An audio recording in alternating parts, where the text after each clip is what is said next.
Só, pessoal, é o seguinte, nesse vídeo você vai entender de uma vez por todas o que é um front-end e um back-end, de um jeito muito simples, sem falar sobre framework, sem falar sobre absolutamente nada com termos malucos. Quero falar aqui uma linguagem que você vai conseguir entender. Eu só acredito... Para começar, o que a gente vai fazer? A gente precisa pensar no front-end como a interação de fato que a pessoa que está mexendo naquela aplicação vai conseguir enxergar, certo? E pensando nisso, o que eu fiz? Eu deixei disponível esse repositório aqui, ó, Heroes Front-End. O que eu quero fazer? Eu quero criar um projeto na qual eu crio cards dos meus personagens do X-Men preferido. Wolverine. Então, o que eu vou fazer? Vou fazer um clone desse projeto aqui, ou fazer o download, tanto faz. Beleza, ele já extraiu. Vou deixar aqui na minha pasta, na minha área de trabalho, e vou chamar esse projeto de front-end, tá? Esse projeto front-end que eu vou mostrar para vocês, ele não foi feito em nenhuma linguagem, tá? Ele está com HTML, CSS e JavaScript puro, né? Tem o JavaScript, não é nenhum framework, né? Na verdade. Não foi feito com nenhum framework. Então eu vou puxar ele aqui, ó. Escrever direito, front-end. Vou abrir aqui no VS Code só para a gente visualizar. Não vou me preocupar com código front-end, porque não é esse o objetivo desse vídeo, tá? Vou visualizar esse front-end clicando no index aqui, .html com o botão direito e abrindo no Live Server, só para a gente visualizar como que esse projeto está. E ele está assim. Repara que existe mais informações que não estão sendo exibidas na tela aqui, tá? Então, o que a gente tem aqui? A gente tem um monte de herói olhando para o espaço. É só isso! Agora, o que eu vou fazer? Eu vou criar junto com você um back-end utilizando a linguagem Python, seguindo passo a passo da documentação para a gente conseguir visualizar como que ficaria esse projeto linkando com o back-end Python. Esse aqui, pense, olha só, ele está com HTML, CSS e o JavaScript fazendo aqui toda a mágica para conseguir conectar com o back-end. O que eu quero fazer com você agora é criar o back-end dessa aplicação. A primeira coisa que a gente vai fazer, a gente vai abrir a documentação oficial do framework que a gente vai utilizar. A gente vai utilizar o Python Flask. Quando a gente vem aqui no Python Flask, tem uma definição e a documentação extensa de como esse micro framework funciona, tá bom? Tem várias coisas bacanas. Eu vou colocar aqui, ó, Install Flask, só para a gente visualizar como que a gente faz para instalar. Primeira coisa, a gente vai criar uma pasta, depois a gente acessa essa pasta e cria um ambiente virtualizado, uma VEnv. E o que isso significa? Não sei. Significa que cada projeto que a gente desenvolve mantém as dependências e tudo que aquele projeto precisa apenas para aquele projeto. Cada ambiente vai ter tudo que é necessário para aquele projeto. Quando eu tiver um outro projeto, ele vai ter tudo que é necessário para o outro projeto e assim por diante. E a gente faz isso através da VEnv, beleza? Então vou abrir o meu terminal. Vou dar um zoom aqui para a gente conseguir visualizar melhor e aumentar o tamanho da fonte aqui para a gente ver bem mesmo. Vou acessar a pasta desktop. Já que eu criei uma pasta chamada front-end, vou criar uma chamada back-end. Então, mkdir back-end, beleza?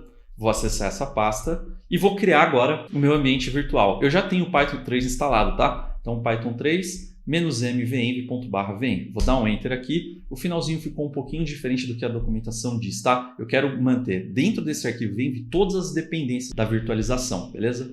Vou manter aqui para o lado e depois a gente dá uma olhadinha, certo? Criei aqui o ambiente virtual. O que eu tenho que fazer? Eu preciso ativar esse ambiente virtual. E aqui eu vou dar um zoom porque tem duas formas de ativar em sistemas diferentes. No Mac e no Linux a gente ativa assim, ponto ou source venv/bin/activate. Já no Windows, a gente ativa esse ambiente virtual dessa forma, venv/scripts/activate. Então vamos lá, vou colocar aqui de novo para a gente visualizar e vamos ativar essa venv. Então eu posso usar o ponto venv/activate, beleza? No meu caso, eu estou utilizando o terminal fish, então eu vou usar o ponto fish no final. Não precisa usar o ponto fish se você não estiver no terminal fish. Repito, não precisa usar. Agora eu entendi! Dei um Enter aqui e quando eu ativo o ambiente virtual, ele mostra aqui, ó, venv. E a gente consegue visualizar, puxa, o que já tem instalado aí nessa venv? Com esse comando aqui, ó, pip freeze.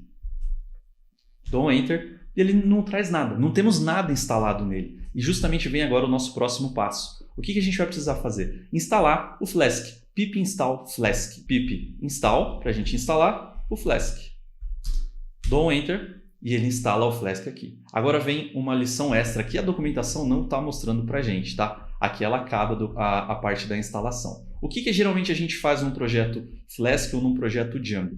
Sempre que nós instalamos uma dependência com o pip, a gente faz o seguinte, freeze para a gente visualizar as dependências. Dou um Enter, olha só, tem essas dependências aqui. O que a gente faz? A gente lista essas dependências em um arquivo TXT, apenas para que outra pessoa que pegar esse projeto saiba quais são os módulos que são necessários para instalar. E essa pessoa consegue instalar e rodar a nossa aplicação também. Então, vou fazer isso aqui. Ó. A gente faz o pip freeze para ele mostrar tudo que nós temos, traço requirements.txt. Quando der um Enter, olha só, se eu der um ls aqui na página, repara que a gente tem a pasta venv e temos agora um arquivo txt. Nesse arquivo txt vai ficar todas as dependências que a gente utilizar no nosso projeto. Lembrando que isso não é feito de forma automática. Sempre que a gente instalar uma dependência nova, a gente vai precisar atualizar o nosso pip. Temos o pip instalado com sucesso. Vou colocar aqui, ó, Quick Start.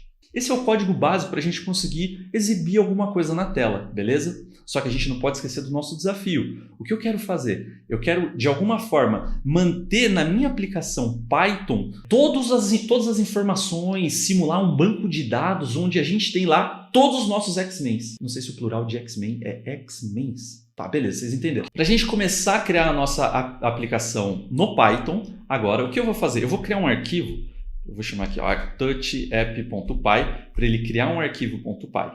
Beleza, se eu der um ls, então agora a gente tem 3 arquivos na nossa aplicação. A gente tem um arquivo Python chamado app, a gente tem o requirements.txt que lista todas as dependências do projeto e a VM, beleza? Então vamos começar a codar agora no app.py. O que eu vou fazer? Eu não vou usar editor de código, tá? Eu vou usar o VS Code para a gente editar o nosso front-end e o terminal mesmo para a gente fazer o nosso back-end aqui. Então eu vou usar o Vim, né, um editor de texto malucão aqui do terminal para a gente conseguir codar. Vou dar um Enter e apareceu aqui o Vim. A gente não tem nada escrito, a gente vai começar a criar nosso código agora. Vou apertar a tecla I, eu consigo escrever nesse arquivo, beleza? Então vamos lá. Primeira coisa, eu vou falar assim, ó, from Flask, import Flask com letra maiúsculo segundo, tá bom, pessoal? A gente tem que seguir exatamente o que a documentação está falando. O primeiro Flask minúsculo, do módulo Flask, importa o Flask. Depois a gente vai criar uma instância para a nossa aplicação. App é igual a Flask com esse entre parênteses, underline, underline, name, underline, underline. O que isso significa? De uma forma muito simples, significa que esse vai ser o ponto de partida da nossa aplicação. É aqui que ela vai começar. Através desse código ou deste arquivo, a gente vai saber onde estão os arquivos de modelos, onde estão os arquivos estáticos, HTML, CSS e assim por diante, tá? A gente vai definir algumas rotas aqui também. Esse vai ser o nosso pontapé inicial. Puxa, Gui, mas por que fica escrito o Flask maiúsculo? Porque é o módulo que a gente importou. E por que tem que ser o menos name? Essa é uma forma muito simples, a documentação até diz isso, né? É uma forma pequena e curta para a gente conseguir criar, né, as nossas aplicações. É praticamente parte da convenção do Python. E a documentação recomenda para aplicações iniciais, né, essa ação. Beleza? Então vou fazer exatamente o que a documentação falou. App é igual a Flask com letra maiúscula, entre parênteses, underline, underline, name, underline, underline, fecha parênteses. Beleza. Aqui a gente tem já o início da nossa aplicação Flask. A gente falou, Flask, aqui vai ser o nosso ponto de partida. Vamos ver o que ele fala lá na documentação também? Ele fala assim, olha só, a gente vai definir uma rota. O que é uma rota? Quando a gente digita aqui, por exemplo, google.com.br e dou um Enter, eu caio na página do Google. Isso significa que existe um endereço, um caminho para eu ir direto para a página do Google. Esse projeto que a gente está trabalhando, ele vai rodar na nossa máquina. A gente não vai colocar ele em produção, fazer deploy, colocar ele no ar. Então, o que eu vou fazer? Eu vou pegar esse mesmo projeto, vou colocar @app.route para eu criar uma rota para ele, do jeito que ele descreveu na documentação também, app.route, e aqui eu vou passar exatamente qual que é o endereço, o caminho que a gente vai usar. Eu vou passar igual ele fez ali, vou deixar em barra, beleza? Uma barra que vai ser o caminho comum, o caminho principal, quando as pessoas entrarem na nossa aplicação, como se fosse a raiz da aplicação, o index da nossa aplicação, eles vão cair aqui. E ele tem aqui uma função chamada Hello World. Eu vou dar um nome mais específico, como a gente quer visualizar, né, os nossos X-Men preferidos. Eu vou colocar aqui uma função chamada def get personagens, né? Characters. Abri e fechei parênteses, 2 pontos e vou começar a criar a nossa função aqui. O que eu vou fazer nessa função? Ele tem aqui, ó, um return e um p, beleza? Vamos fazer isso também. Então vou colocar aqui, ó, um return e um p aqui dentro. Opa, só que isso aqui vai precisar estar entre aspas, beleza, gente? Isso aqui é um texto. Então, antes do p mesmo, colocar aqui o P. Beleza. Fechar aqui o P já para a gente não esquecer, porque eu tenho costume de esquecer, principalmente aqui no Vim, que a gente não tem ajuda nenhuma, é só nós e o teclado mesmo, sem ajuda de código nenhuma. Vamos lá, então eu vou escrever aqui, por exemplo, Wolverine, vírgula, Cyclops. Eu não sei se Cyclops escreve assim, mas vocês não entenderam, gente. É mais ou menos isso. A gente tem uma forma de conseguir rodar esse código. Eu posso fazer flask --app hello run, para ele rodar exatamente o nosso código. Só que no lugar do hello, aqui run, o que a gente vai fazer? A gente vai colocar o nome da função que a gente criou, beleza? Então, para eu sair do Vim, que é o clássico, é claro, a galera entra no Vim e não consegue sair mais. Olha só, eu estou no modo de insert, eu vou apertar ESC e esse insert aqui, ó, que eu estou aqui mostrando, olha só, estou mostrando muito, vai sumir. Apertei ESC, ele sumiu. Eu vou apertar 2 pontos, W para ele salvar isso que eu acabei de escrever e o Q para eu sair. Dou um Enter, aí ele sai. A gente consegue visualizar de um jeito rápido o que a gente fez com o cat_app.py. Olha só, a gente está visualizando isso aqui. Exatamente as linhas de código que a gente fez. O que a gente precisa fazer agora é rodar essa aplicação para ver se ela está funcionando. E a gente tem aqui, ó, o flask -app hello run, beleza? Esse -app, ele fala que ele é opcional para a gente conseguir rodar a nossa aplicação. A gente pode usar um flask run e passar aqui a porta, beleza? Se a gente quiser em uma porta específica. Então eu vou pegar aqui e vou colocar aqui, ó, flask run, dou um enter e ele apareceu aqui, ó, modo debug está off, beleza? E ele está rodando aqui a aplicação nessa página aqui, ó, http://127.0015000. O que eu vou fazer? Vou vir aqui no navegador, colocar esse endereço, editar, apareceu ali, ó, Wolverine Cyclops. Puxa, vamos alterar esse Wolverine Cyclops? Eu vou parar meu servidor com Ctrl C, vou acessar de novo o app.py, apertar o I, modo insert, e no lugar do P, eu vou colocar um H1, beleza? E lá no final vou colocar outro H1, só para a gente ver isso aqui funcionando. Fechando o H1. Beleza. ESC, 2 pontos, WQ. Legal. Vamos ter certeza que o que a gente fez está certinho e vamos subir aqui a nossa aplicação de novo. Flask Run. Ótimo. Atualizando isso aqui, temos lá o Wolverine e Cyclops. Beleza. Só que agora a gente vem num ponto importante. Da forma que eu estou fazendo, escrevendo o código desse jeito, colocando código HTML, não é a forma como a gente consegue linkar o front-end com o back-end. Como que a gente faz isso? A gente faz isso através de aplicações que nós chamamos de REST. Vamos ver na internet o que ele fala sobre isso? REST Application. Então ele fala aqui, ó, REST Application, né? É uma forma que a gente tem de conseguir dispor dados e informações através de requisições REST, né? Ou de requisições RESTful. Qual que é a sacada? A sacada é o seguinte, eu vou contar uma história para você agora e você vai entender. Eu fui numa pizzaria com a minha família e sentou todo mundo na mesa, né, tal. Veio o garçom e deu na nossa mão o cardápio daquela pizzaria. Começou aquela briga na família. Por quê? Porque um gosta de cebola, outro não gosta de tomate, um gosta de azeitona, outro não gosta de cebola, aí o outro gosta de cebola, aí o outro gosta de cebola, aí o outro gosta de tomate, o outro gosta de queijo, o outro não gosta de queijo, o outro gosta de calabresa, o outro não gosta de calabresa com cebola. Aquela guerra. Quando a gente decidiu o que a gente queria, entrou num consenso, tipo umas 2 horas depois, a gente falou assim, pô, a gente vai querer 2 pizzas. Tudo isso para pedir 2 pizzas, certo? E a gente chegou lá e falou pro garçom, pode nos ver, por gentileza, uma pizza de toscana e uma pizza de mussarela?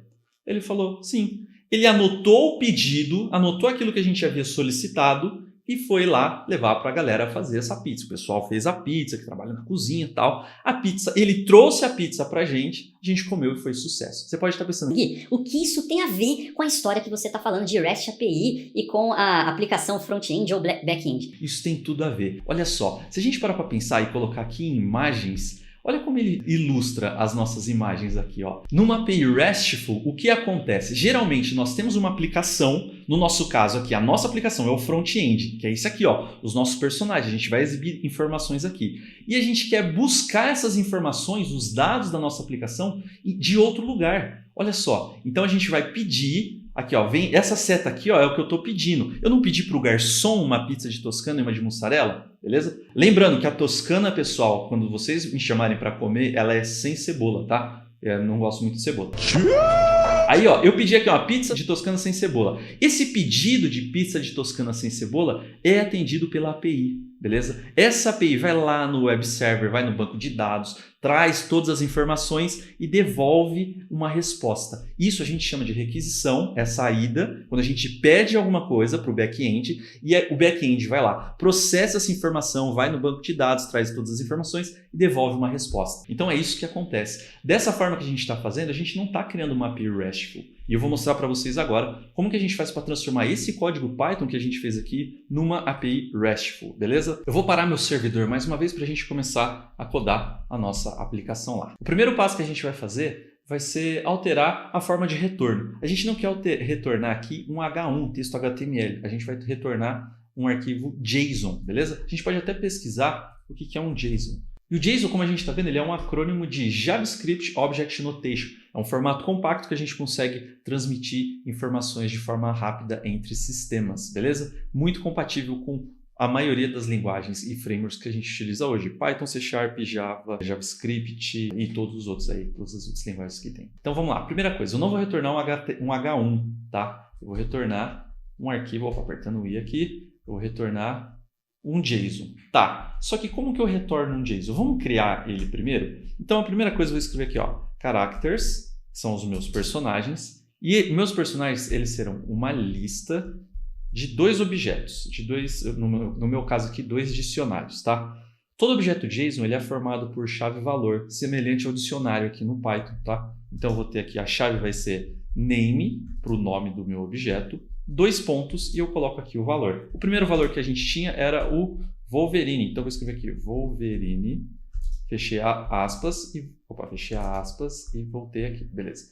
O meu segundo objeto ele vai ter também essa propriedade name que eu acabei de criar, então vamos lá. Ele também tem um name, 2 pontos, abre aspas de novo, Cyclops.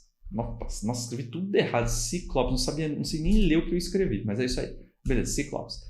Legal, agora a gente tem essas duas propriedades de forma bacana. O que eu quero fazer agora é pegar essa lista de dicionário em Python e transformar para JSON, tá? Que é um processo que a gente fala de serialização. Então, eu vou pegar e vou importar o JSON aqui para a gente conseguir utilizar. Então, desse mesmo módulo do Flask, a gente importa o Flask com letra maiúscula e importa também o vírgula. Opa, meu teclado parou de funcionar. Aí voltou o JSONify, que ele vai ser responsável por transformar isso em JSON. Então, eu vou escrever aqui JSONify, transforma isso aqui em JSON. Transformar o quê? O meu characters, meus personagens, characters. Beleza. ASCII, 2 pontos WQ, salvou. Vamos rodar isso aqui mais uma vez e ver o que aconteceu.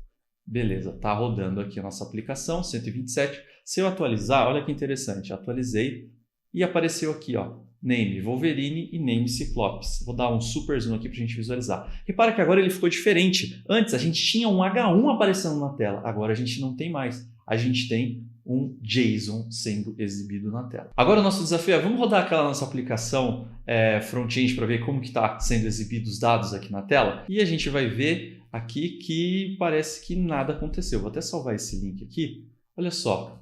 Aqui é o meu front-end, tá? Eu vou fechar essas outras abas. Parece que quebrou alguma coisa, gente. Antes estava funcionando. Por quê? A gente via os personagens. Agora não está vendo nada. Tem um negócio estranho. Eu vou clicar com o botão direito e vou colocar aqui Inspect para a gente visualizar o que aconteceu. E aqui em console a gente pode ver que tem um erro. Ele fala assim, olha só, a gente tentou acessar o 127.001.5000 API/characters, que é exatamente o endpoint que a gente colocou. Não, a gente colocou outro endpoint, a gente está com 5.000. A gente tem que usar qual? Vamos colocar lá no nosso terminal. Ó, parei meu terminal, deixa eu dar uma olhada aqui no código que a gente tem. Repara que a gente está rodando aqui na porta principal. Não é? O nosso endpoint espera que seja API/characters, beleza? Então vamos fazer isso. Vou lá no meu Vim, mais uma vez, e vou apertar o I, modo de inserção, e a gente vai falar aqui, ó, API/characters. Aí, agora sim. E tem mais uma coisa. Quando nós queremos pegar uma informação, o que a gente faz? A gente vai utilizar um método específico para a gente pegar as informações. Então, eu quero ir no meu back-end e pegar essas informações aqui, ó. o name, Wolverine, pegar esse objeto JSON, tá? E uma das formas que a gente tem para identificar que a gente vai pegar esse objeto é fazendo assim, vou colocar uma vírgula e vou colocar methods igual, entre colchetes eu vou escrever get com todas as letras maiúsculas, beleza? Agora sim, a gente tem o endpoint com o mesmo nome e falando aqui qual é o método que a gente vai utilizar. Dá um espacinho aqui só para ficar legalzinho, vamos sair daqui desse editor, vamos rodar mais uma vez nossa aplicação, Flask Run, tá rodando, voltar aqui na minha aplicação, vou atualizar, agora a gente não tem nada nessa página. Faz sentido, por quê? Lembra que a gente tirou? O barra já não existe mais. O que existe para nós agora é o barra API barra characters. Aí sim a gente consegue ver. Os brabos têm nome. Wolverine e Ciclopes.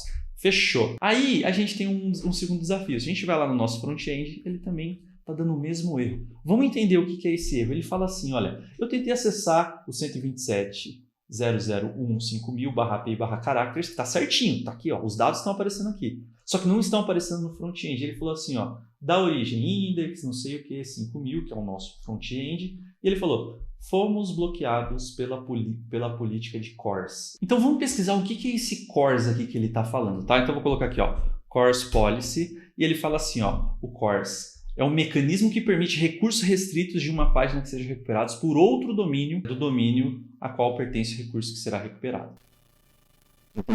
Legal, a sacada é a seguinte, a gente criou uma aplicação. Nossa aplicação de heróis está rodando na porta 127, aqui está rodando no endereço 127.001.5000. Nossa aplicação front-end está rodando na porta 127.001.5500. É uma outra porta. Quando a gente tem portas diferentes, significa que são aplicações diferentes. A gente pode pegar dados de aplicações diferentes? Eu acho que não, isso é perigoso. E para a gente garantir isso, a gente pode ver até a Semi-Origin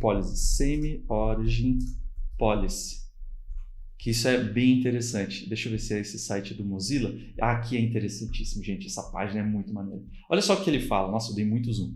Ele fala assim, ó, quando a gente tem a mesma URL com arquivos diferentes, então essa aqui é a minha URL. Ele dá até um exemplo, ó, http store company dir, e aqui eu tenho dir2.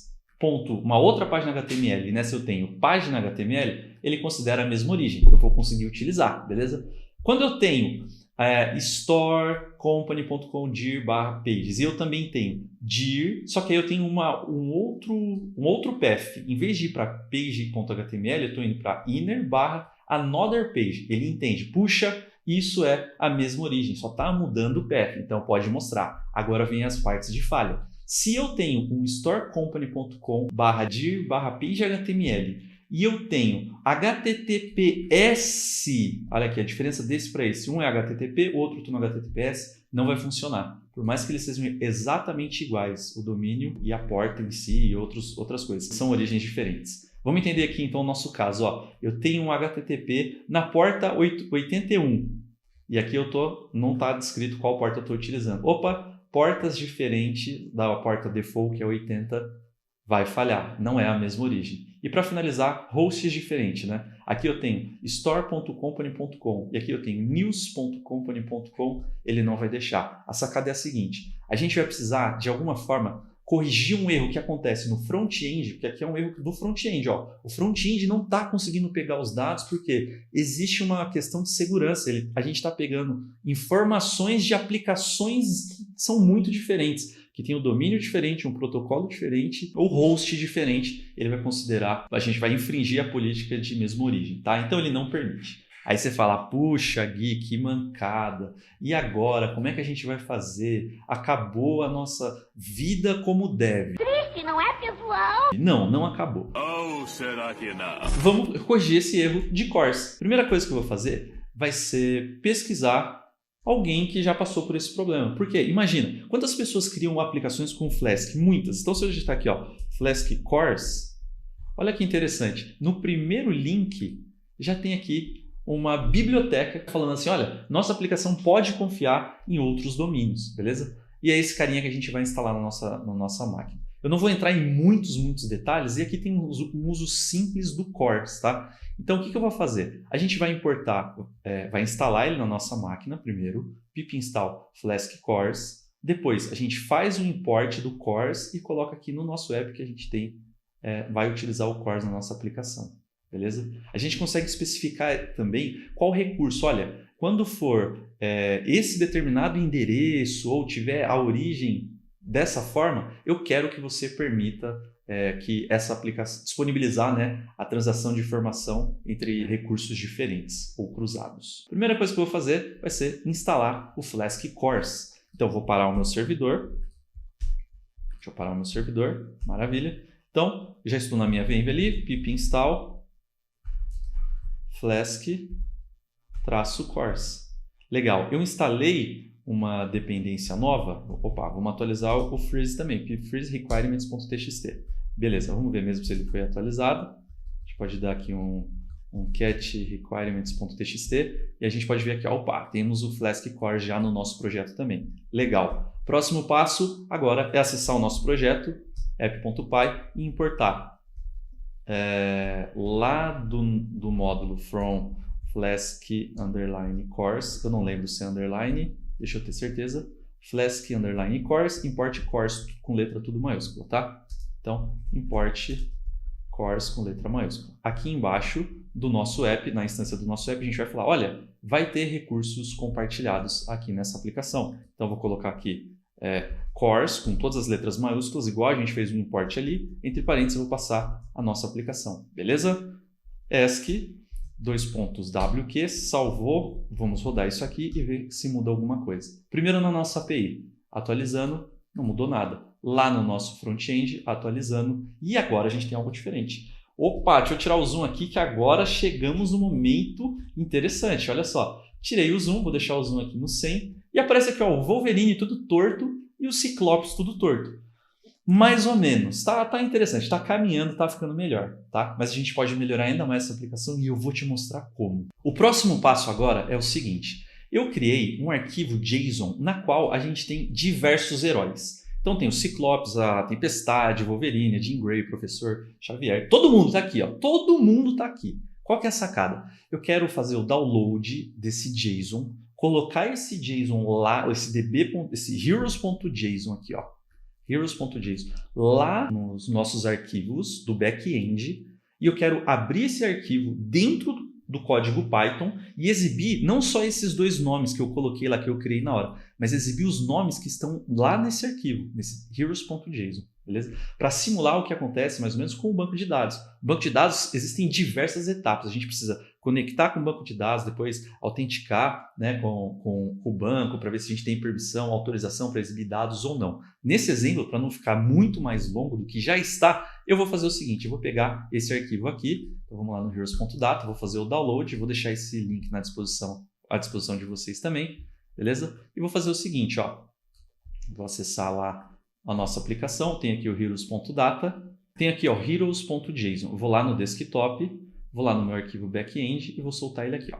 Aí vai dar certinho. Aí beleza. Temos agora mais esse arquivo aqui, vamos salvar, vamos dar uma olhada aqui mesmo, se a gente tem um arquivo, se está tudo certinho. Temos aqui ó, heroes.json. Meu desafio agora é o seguinte, vamos lá no nosso código, vim app.py, apertei o i para ir para o modo de inserção. O que eu vou fazer agora vai ser ler aquele arquivo db.json, tá? Então, no lugar de eu criar os arquivos assim, ó, da forma que eu estou fazendo, eu quero abrir aquele arquivo JSON. Para isso, eu vou escrever o if e vou colocar aqui, por exemplo, open, já que eu quero abrir. Qual é o nome do arquivo que eu quero abrir? Opa, ele se chama heroes.json. Beleza. Vou colocar uma vírgula e agora eu vou precisar passar um único caractere para dizer se eu estou lendo esse arquivo JSON, se eu quero editar, escrever nele, colocar mais personagens nele. Eu quero só escrever. Escrever read, a gente coloca um R aqui. Fechei as minhas aspas e agora eu vou dar um apelido para toda essa instrução que vai se chamar F, beleza? E aqui dentro eu vou usar esse código que a gente tinha aqui, ó. Dá um tab e um tab. Ele está dentro agora desse if. O que eu vou fazer? Os meus personagens não serão mais esses nomes aqui, ó. Ah, todos esses nomes aqui. Eles serão todos aqueles nomes que estavam escritos lá naquele db.json. Para isso, a gente vai precisar importar o nosso último módulo. Vou colocar aqui, import JSON. A gente vai precisar ler o JSON. Repara que a gente fez aqui ao contrário. O JSONify, ele pega os arquivos que não estão em JSON e transforma em JSON, e agora a gente vai fazer o oposto. A gente vai pegar arquivos que estão em JSON e vai carregar esses arquivos aqui na nossa aplicação. Então, eu vou colocar json.load de carrega os arquivos deste documento aqui, que a gente chamou de F, beleza? E depois ele faz o JSONify também, certo? ESC, WQ, voltando, rodando nossa aplicação mais uma vez, Flask Run. Vamos ver primeiro no nosso back-end. Atualizei e a gente tem um monte de nome aqui, um monte de personagem. O back-end fez isso aqui, ó. A gente tem o que no back-end? Os dados. E como a gente vai dispor esses dados para o front-end. E o front-end, assim que a gente atualizar, deixa eu tirar aqui um monte de zoom, vou deixar no 100%, depois eu atualizo se precisar. Agora sim, a gente tem todos os personagens sendo exibidos na tela.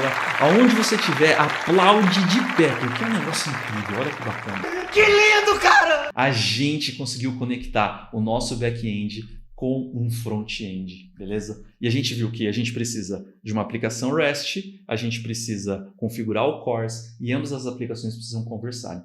Neste exemplo que eu mostrei para vocês, eu mostrei o lado do back-end. Não mostrei como esse front-end foi feito, como esses layouts, mas eu deixo aí aberto para você dar uma pesquisada. Por exemplo, abrir aí o VS Code, ver como é que foi feito a questão do JavaScript para fazer a requisição, porque cada card aqui, ele é um objeto, ele tem nomes, tem um nome, tem ali o tipo do poder, né? Então, o Ciclopes, por exemplo. Eu escrevi Ciclopes, certo? Olha só. Uma projeção de energia pelos olhos, através dos olhos, manipulação do tempo com a tempestade, assim por diante. Galera, é o seguinte, espero que você tenha gostado desse treinamento, espero que você tenha gostado deste estudo. Pratique depois isso, tenta fazer isso também na sua casa. Espero que você tenha aprendido um pouquinho do Vim ali também, como é que usa, para mostrar esse exemplo. Eu quis até fazer no Vim para deixar muito claro o front-end e o back-end. Repara que são situações diferentes, contextos diferentes, tá bom? Não esquece de dar o like no vídeo, fique ligado no canal que a gente vai produzir bastante coisa legal